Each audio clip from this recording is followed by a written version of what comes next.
Hey everybody, welcome to a very special edition of the Klaus to the Heart show here on YouTube.com. I'm Jason Klaus. He is Rick Allen, and wrestling fans know him better as Old School Ric Caurdiea. And Rick, we're going to do something totally out of the box for the show here. For the Yeah, first time ever, we are going to do a watch-along. And this format, it's become very popular with podcasts, especially if you listen to any of Conrad Thompson's shows, which I'm a big fan of. I know you are too. yeah. So we're going to put our own spin on it, and we are going to actually go back to December of 2019, and one of my favorite matches that I have ever been involved in. Mine And too.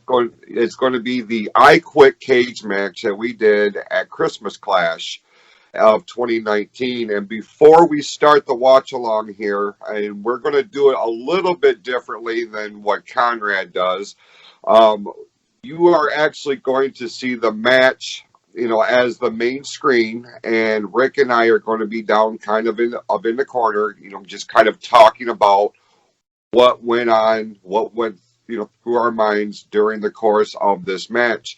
Now, before we get here, Rick, let's give our viewers and fans kind of a backstory as to what brought us to this point in our careers. It started back, in July of 2019. We were doing the Soberfest show. And on that particular day, we had the steel cage warfare match that was Hoss Fight, which you were a part of, and Scum of the Earth. And I was the guest referee in that. And as luck would have it, I kind of went heel on you, A little bit, just a little bit. and and it really started a classic rivalry. Something that that I feel like is missed in today's mainstream product. Just the storytelling. Would you agree with that? I absolutely. The art of like the slow build and what's right, let's say smooth transitions from one angle to the next doesn't really exist anymore. It's much more Right. static today. And if you go back in the NWO, the whole me and Crow to the faction warfare to you and me thing was a very natural flow. It really was. And when we started talking about kind of putting these plans in place, that was one thing that you and I had talked about is how are we going to make this flow like seamlessly, like it makes sense, instead of the end of one thing and then a quick start into something else. This was a gradual transition for like you said, from one conflict to the other. And look, man, I've been doing this a long time as you have. We've worked with a number of different people, especially under the MWO, banner. I know you have a lot of experience with other promotions and things of this nature, but for us, I'm very much about telling a story and having things try to make as much sense as possible. And when you go back to that steel cage warfare match and everything that went into it, because the rivalry between Hoss Fight and Scum of the Earth was very much dominating all of our headlines. Absolutely. And when we got to the point to where, okay, it's kind of time, I think we've done everything that we can with this feud. Where does Rick, Caurdiea go from here? Well, that's where I came into play. Now, um, I will tell you, in all honesty and all sincerity, of all the rivalries that I have had the pleasure of being a part of, this is in my top five. I mean, if not top three, you know what I mean? Because you and I have, number one, I believe we have a mutual respect for one another. Absolutely. And number two, the chemistry that you and I had was off the charts. Yeah, I think it just goes to we both have that knowledge and that knack for just the old school storytelling. And it was every aspect. Not only was there 3 matches throughout the feud that capped off with this one, but and each one getting better.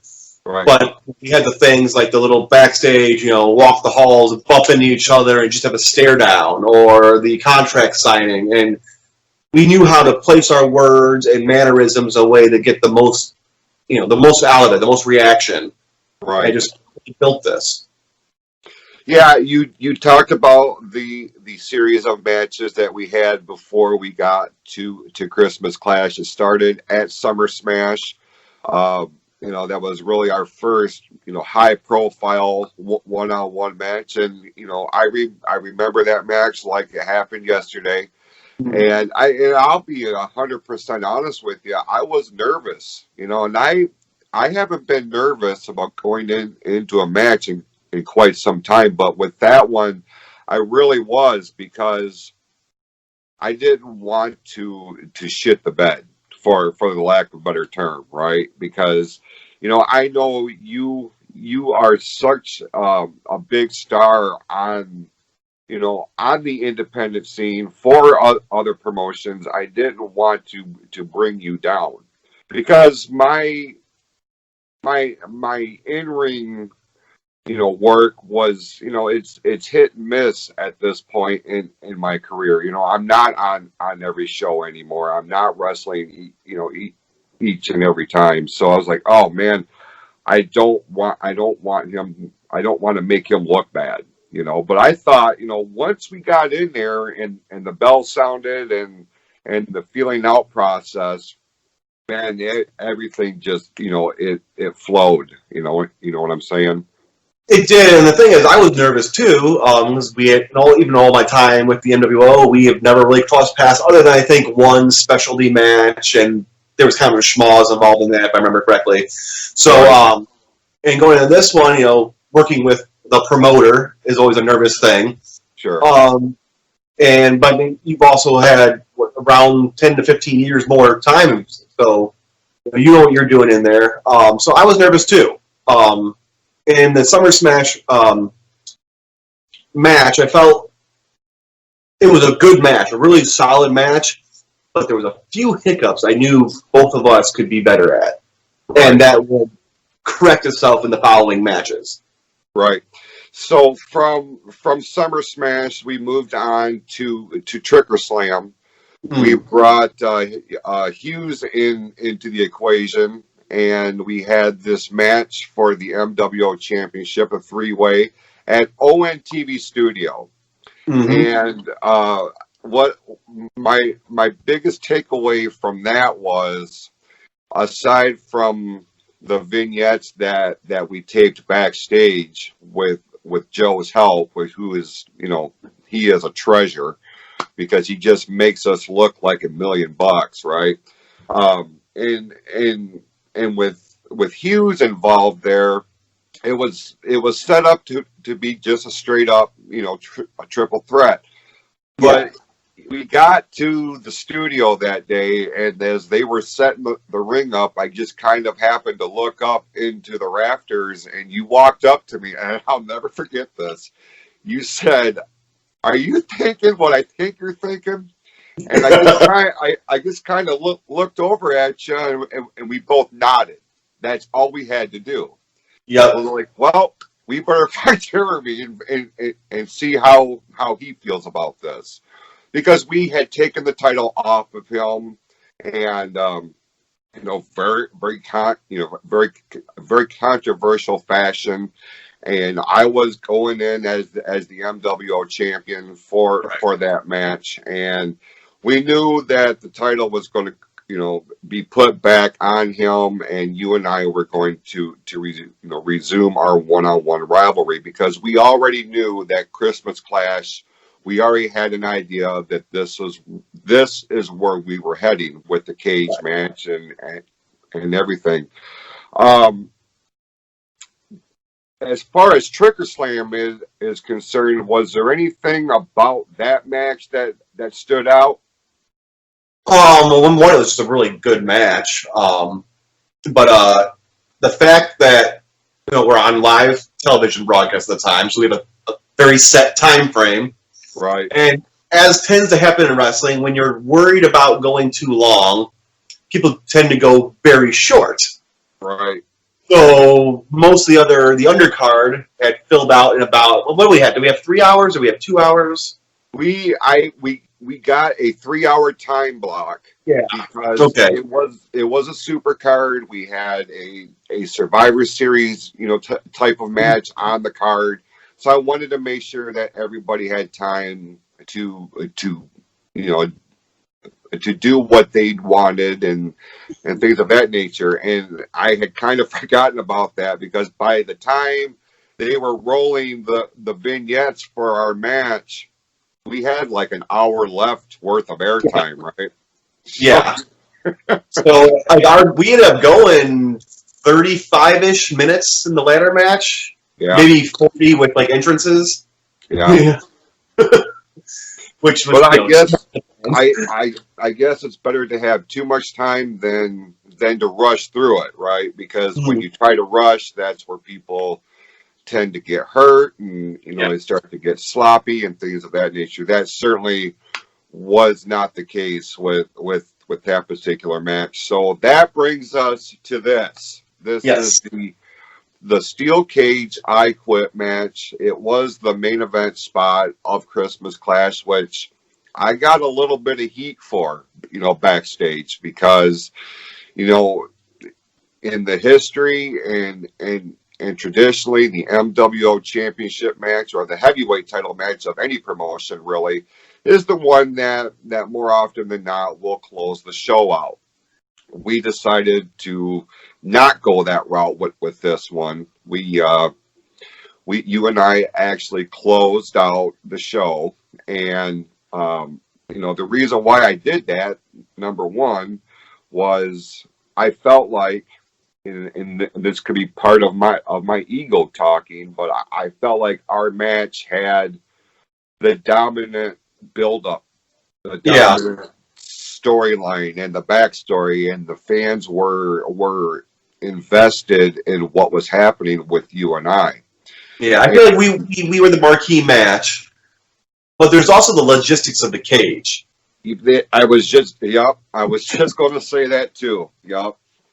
And that's a tricky thing because, I remember at WrestleRama 24, we had Blackwell and Michael Reaver in the cage match, and we actually had them open the show because as well as I do, it takes a while to put that cage up.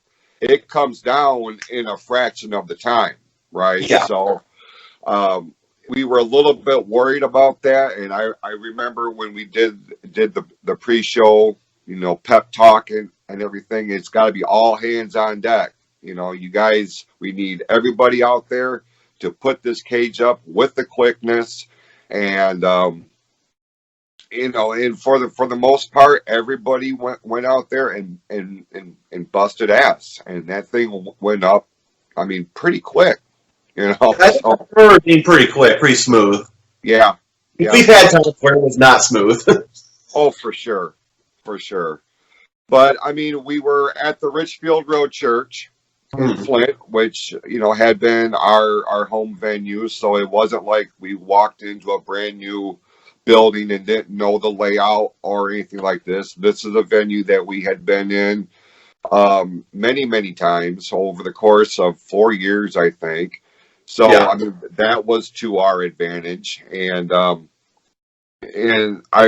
one thing that I remember was after the fact, and we can talk about this more as we do the watch along here.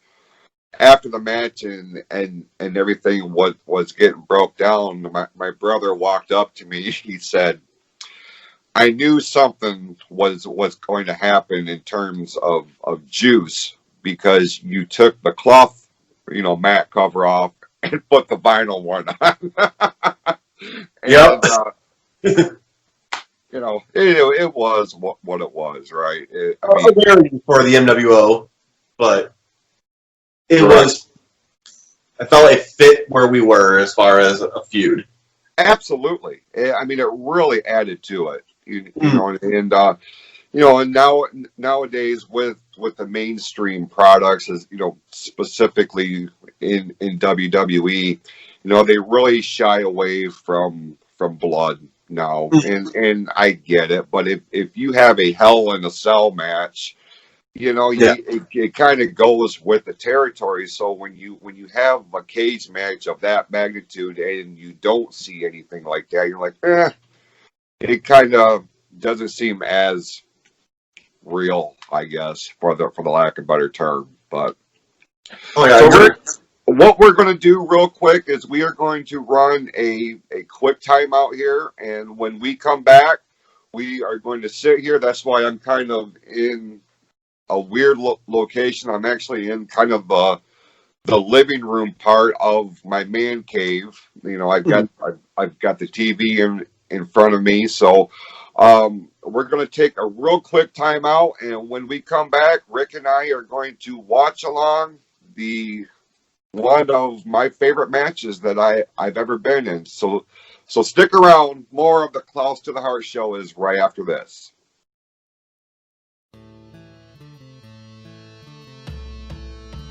It's an unprecedented double main event premiere across MWO's two most popular social media platforms. First, at 2 p.m., you will see the premiere of the MWO's first ever documentary, Crossing the Line. The story of the unprecedented MWO Slamathon 2019 and their first event outside the state of Michigan as they invaded the Fremont Middle School in Fremont, Indiana. And then at 4 p.m., the official world premiere of the event itself, the 2019 Slamathon, featuring the tournament to determine the number one contender to the MWO Championship, featuring some of the biggest stars in the Michigan Wrestling Organization. 2 championship matches in what would be an unprecedented organization event that would make its own chapter in history books.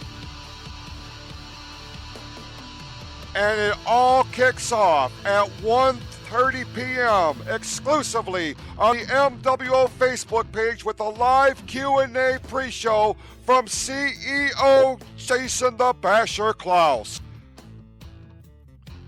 It all goes down on Sunday, January the 31st, with the premiere of Crossing the Line at 2 p.m. and then Slamathon 2019 premiering at 4 p.m. exclusively on the MWO Network, powered by YouTube.com.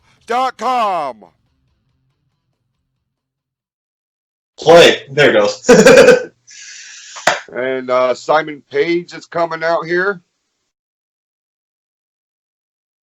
The commissioner at the time. He was, and you know, he did such a great job. And when I went back and watched this, seeing Clint Williams with the Santa outfit, it kind of busted me up. I'm not gonna lie. I'm not gonna lie. There it is, man. The cage.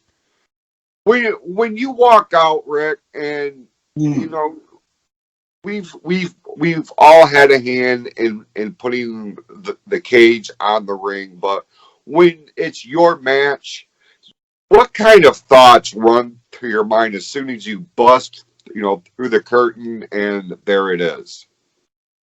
It's just this wave hits you where like this is different than a regular day at the office, and like you really feel like you're going to the pit or the Coliseum or something. You're going for a fight. Right. And, people can say what they want about what we do, but it seems very real in that moment. Oh, for sure. For sure. It's there's a very ominous aura to it, you know, and especially the way that we lit the building up on this night, because usually we turn on all of the overhead lights Mhm. and the whole gym is lit up. With this one, we turned the outside lights off and just had the one main row down the middle. So it gave it a more ominous feel to it, I think. We went kind of from like WWE lighting to Territory Days lighting. Yeah, that's a good way of putting it. Very good way of putting it. I don't remember what happened as to why our curtains were not matched for the I don't entrance this either. year. Kind of looks like shit when you look back on it, but it is what it is. What do you You do? got Mr. Alex Crow there sticking his head out with the Yeah, side. yeah.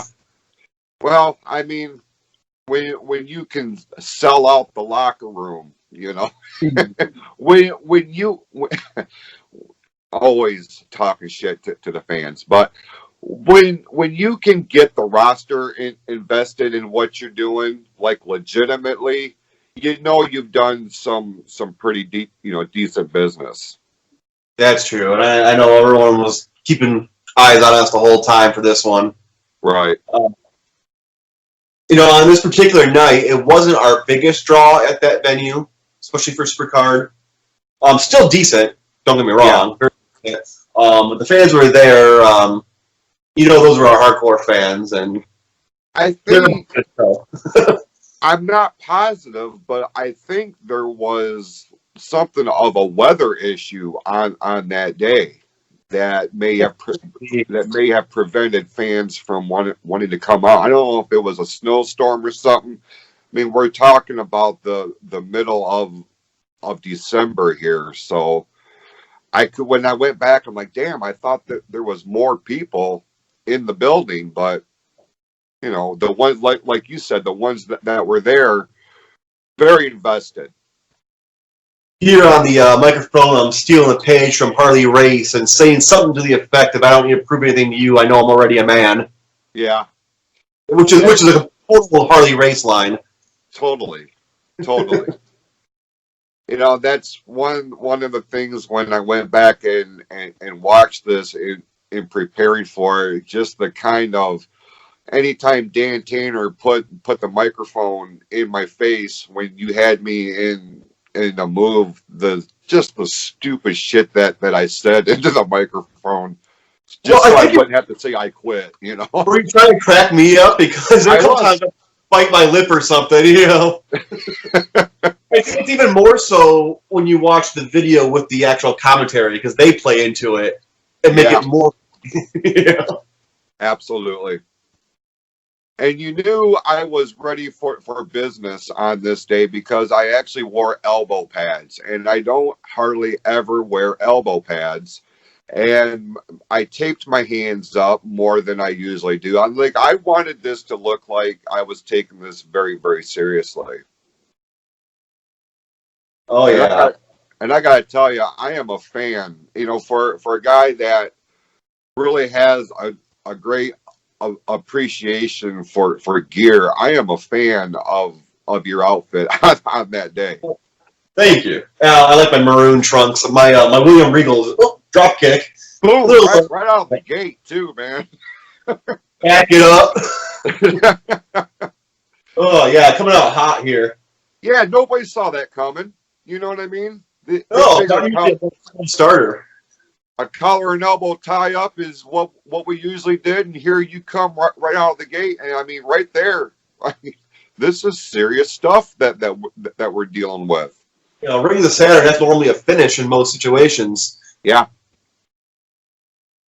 That's the one thing I always liked about working with you, Rick, is you pull out these maneuvers that not a lot of people do anymore. They forgot about them, but I mean that was a classic maneuver for a long time. Yeah, I like to have a list of submissions and holds in my pocket, even if I'm mostly a brawler. Right. Yeah. I really I really appreciate I don't know who was running the camera on this show. I don't know if it was Axel Gear or not. I think it was. But man, he made such an effort to get right in on the action, and those punches, man, looked like $1,000,000. Yeah, I was just thinking, like, I had some Austin punches going there. I like it. There were so many things about this match that I forgot about because I mean, this was over a year ago. You know what I Yeah. mean? And I went back. I was like, "Oh, I forgot he did that," or "Oh, I forgot I did that." And very, very It cool. finished 3 years ago because of COVID. Yeah, you ain't kidding, dude. I mean, the wrestling business in general has really, I mean, not just the wrestling business, but for us, you know, it has really taken us a significant hit. Oh, absolutely. I mean, yes, I've been working on some other shows throughout the summer, but nothing's like it was. No. Nothing's as, you know. Maybe it got me down working some punches against the cage. Yeah, I'm not what you call a catch can, master or anything like that. I'm just going in there to beat somebody's ass. You know what? However that materializes, and you know as well as I do, it all depends on who you're working with too. Mhm. Well, the thing is, you're believable with all of that. You Yeah, come in as a scrappy brawler, and it's absolutely believable. You have my arm wrapped over the rope and working it like that, and the trusty heel eye gouge. oh yeah, yeah, And so we're just going back and forth here, and this is still the early moments. right. Eye gouge, classic heel move. Yep, here I am giving myself to the cage for you. Yeah, yeah, you did. I was just gonna say that too. Set me up, beautiful. Look at that shot, dude. What a beautiful shot that is. And, I mean, the mesh is just embedded into your head right there. Yeah, It's and like even though that's not cutting me at that point, it does not feel nice at no, all. certainly not.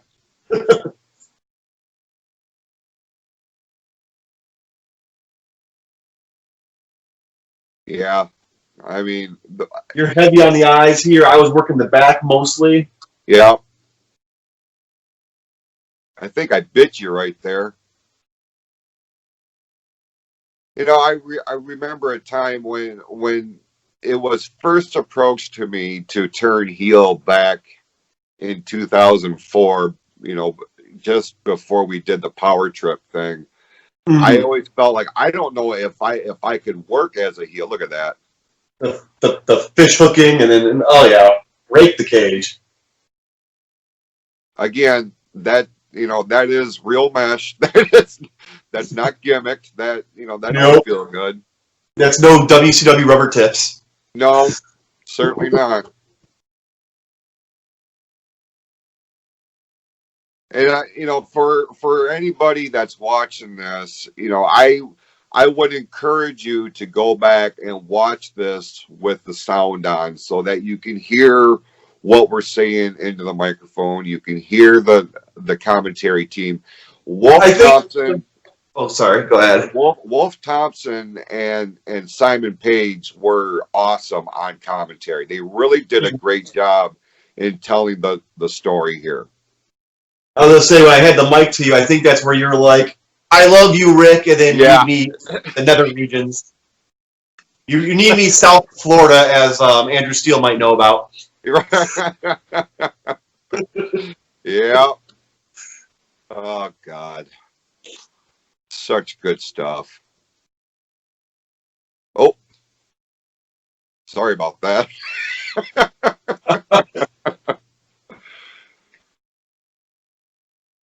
Yeah, put it to me here. Well, I tell you, man, when you have a guy that's easy to work with, you know, it just makes it that much better because at this point, Rick, I kind of knew what you were going to do before you did it.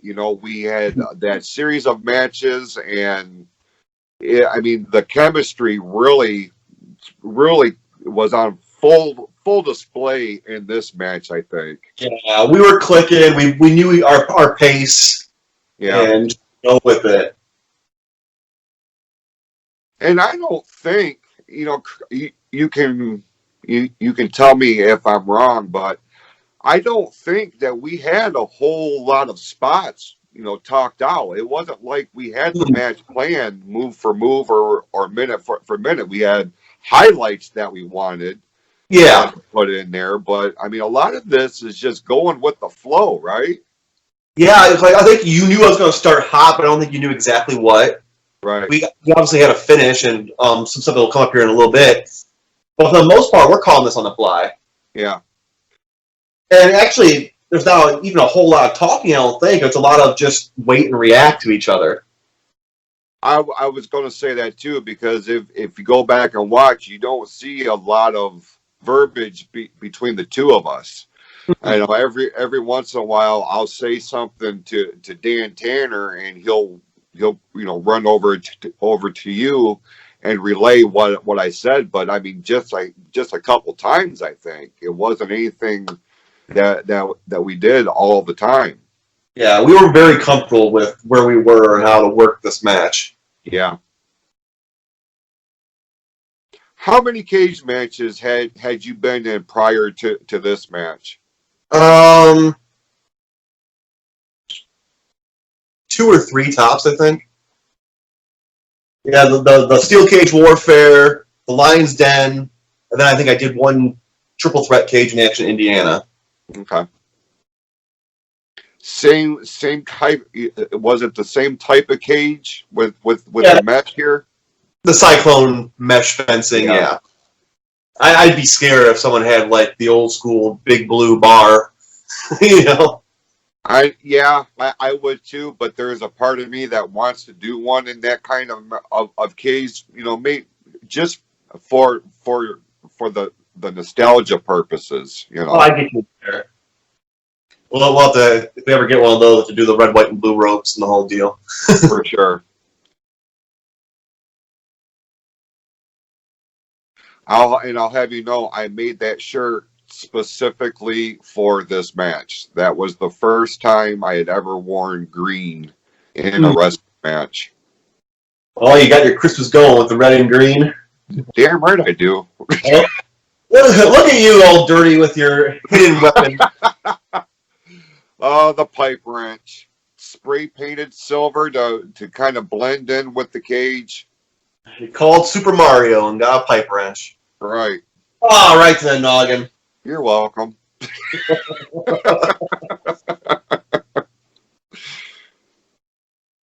I mean, it's believable that things could end right there. Right. Yeah. And comes the show. Yeah. Yep.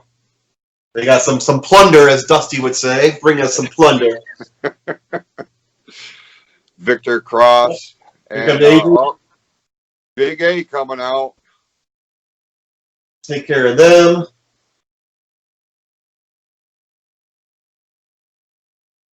That's another dynamic to the rivalry that we could have. Oh yeah, that's the one spot I'm like, oh, when I went back and seen it, I don't know if I didn't hear you call that or what, and I wasn't sure what you were going for until I was. Uranagi, rock bottom. Yeah. When I watched it, I'm like, oh god, that didn't look good. But we made up for it. So I grabbed those Christmas lights all around this chair, and I pulled my diehard out here. I'm like, ho, ho, ho. Now I have a chair. It's wonderful.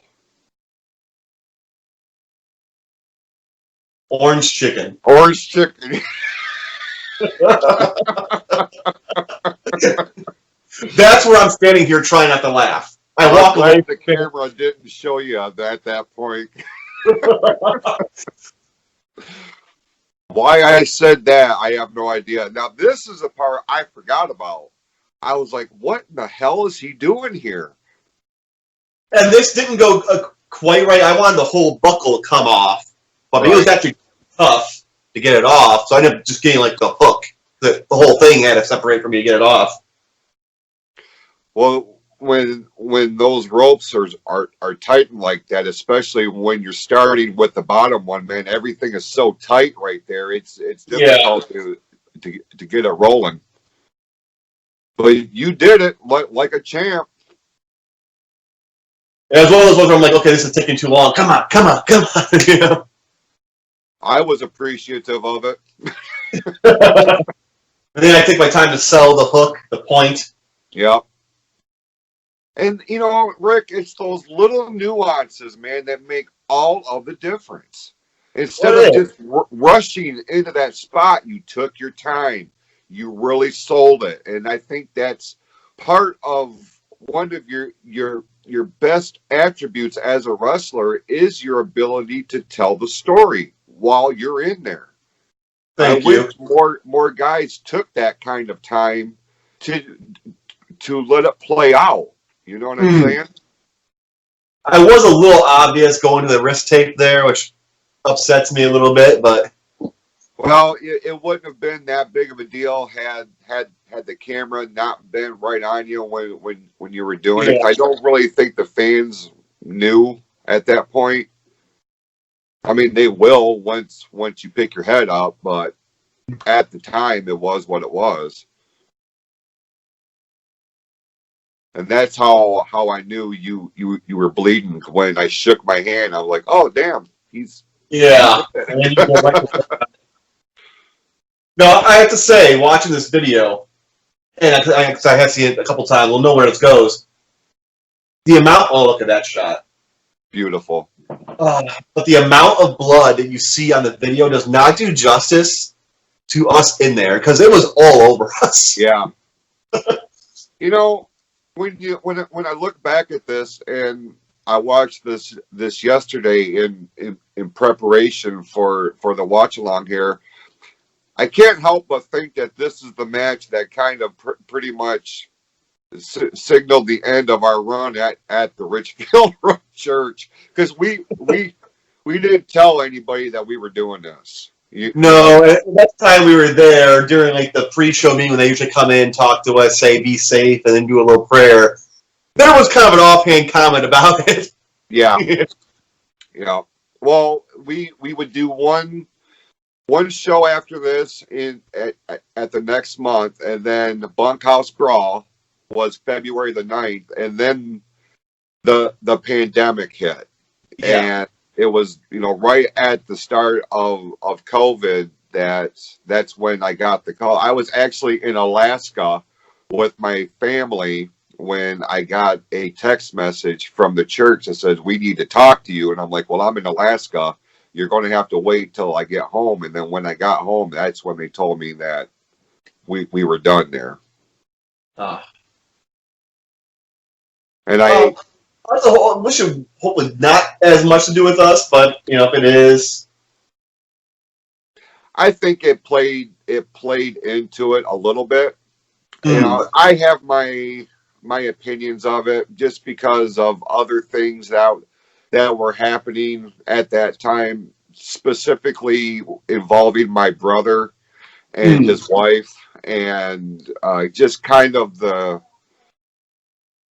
the treatment they got there during the whole basketball league thing, that really it didn't sit well with me. So then when I got the call that we weren't going to be there anymore, that's when I'm not an idiot. You know what I mean? You could tell me one thing, but actions speak louder than words a lot of times. But it was probably coming a little bit longer than what they said it. but everything happens for a reason, and this was beautiful. Yes. Like originally I wanted to have both, but then I was like, there's no way he'll protect himself, so I can't do that. Right. It's like, how do I wallop you with a chair so it looks like I'm just killing you, but still let you protect yourself? You know? That second one looked good. Mm.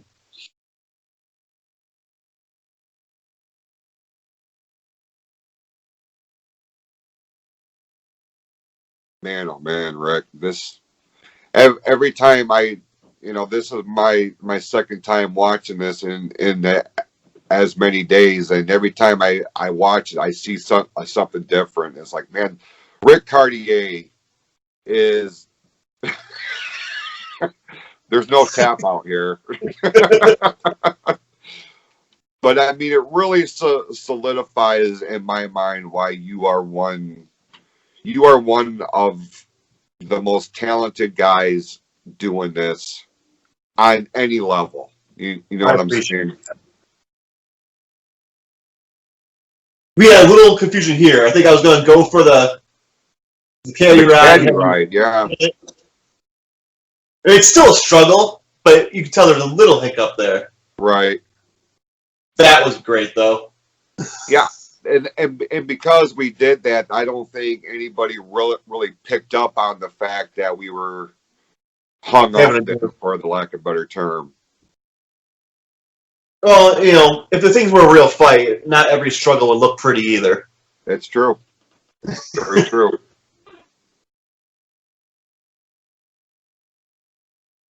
And I really like the fact that we had our respective groups out there. They were represented, but they didn't become a focal point of the match. Oh, they came in, did their thing, And then moved we're back out. out. Yeah. Yep. And just Well, let us do our thing here. now, I remember on commentary at this point, Simon Page is basically saying, "Well, how can you get up there with the middle bottom rope?" It's like I know. And when I heard that, I'm like, when in the hell have I ever used the bottom rope to get up to the second rope? Oh, bless his heart. you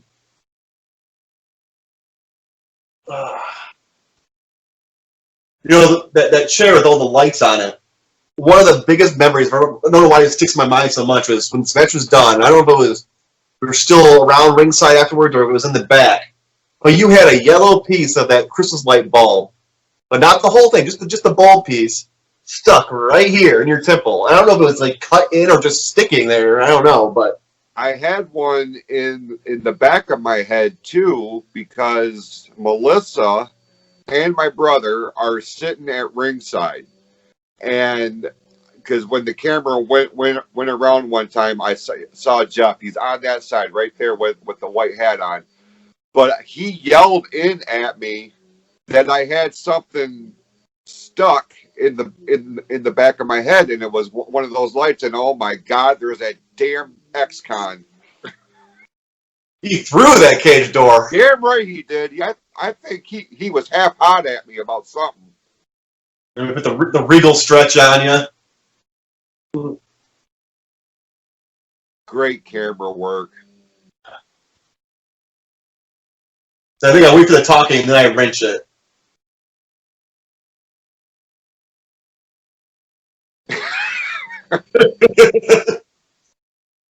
That was it. That was I quit. Yep. And I was in a weird mental state here of I want more of this, but at the same time I'm damn tired. I was with you because we were like you just said. I probably had another 10 minutes, 15 minutes worth in me because I was just so caught up in the moment. And I remember, when we were going into that spot with Jim about ready to come in and slam the door on me. I'm like, I'm not ready for this. I wanted to do more, but I think it was perfectly timed. We were about, just shy of a half an hour. Yeah. And I think we did what we needed to do. And in my opinion, I think we deserved the main event spot on this show. And we delivered. I think we do. I think those fans got, everything they paid to come see.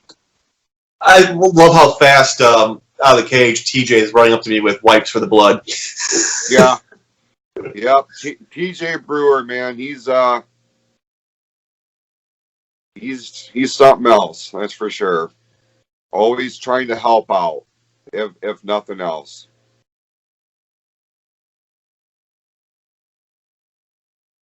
Yeah, it's such a I can't even describe like the adrenaline at that time. Right. Let's say it. We killed it. I think. I totally believe we did. There's Wolf Thompson on the left, Simon Page. And the look on Todd's face was, what the hell did we just see here? Well, that was a nice look back. It was, and like I had said to you, um, when you and I texted back and forth, and I pitched this idea. Like, man, I've been wanting to do a watch along type of thing, but it was the first time it got brought up, was a couple of weeks ago. I was talking with R- R- uh, Roberto Cruz, and he Mm. wanted to do a watch along of No Holds Barred, the actual movie. Okay. And I was like, yeah, we can do something like that. We were actually going to do it for the podcast. And then he went on vacation, and I had a bunch of things happening, so our schedules were off. And then I started thinking about, well, I really want to do like an MWO themed one. And Mm. like I had told you, you were the first. This match was the first one that came to mind. So I had texted you, and I'm like, hey, what do you think about this? And you jumped right on board. Yeah. And I thought this was the perfect match to do this with. I would like sometime down the line, maybe we get JJ on the horn too, and look at the ladder match. We can make that happen. We can certainly make that happen. Um, Maybe we'll plan something for next month or something like that. Works for me. All right. Well, we'll get a hold of him and get his schedule all lined up, and my work schedule, yours, families, we all have them. we Yeah. we all have 1,000 things happening right now, right? So, but Rick, man, I really appreciate your time, brother. And this is the first time I've seen you in since the fall, I guess, when when you guys did the Pure Fury show up at IWE. I think that was the last time I actually saw you in person. So it was, Mhm. it's nice to see you in real time, I guess. So, You too. Definitely. but man, you are $1 million dude, and I really appreciate you sharing the ring with me, sharing this rivalry. Like I said, it's one of my absolute favorites for a number of reasons, and this was the culmination of that. So, my best to you and to Angie and the kids, and Thank you. we're very much looking forward to the end of this pandemic so that we can all be together again. So, for the rest of you, we certainly appreciate you tuning in this week. This was a lot of fun for Rick and I, and we have more episodes on the way. Don't forget, on January the 31st on the MWO Network, the premiere of Crossing the Line, the story of the 2019 Slamathon, our first actual film, and I'm very excited about it. It's going to be very cool. It premieres at 2 p.m. If you want to watch this match back in its original form, it's on the MWO Network, youtube.com/MWO Network. You look for Christmas Clash. It is the segment 8, I believe. So with that, be awesome to yourselves and to each other, and we'll see you next time right here on the Klaus of the Heart Show on YouTube.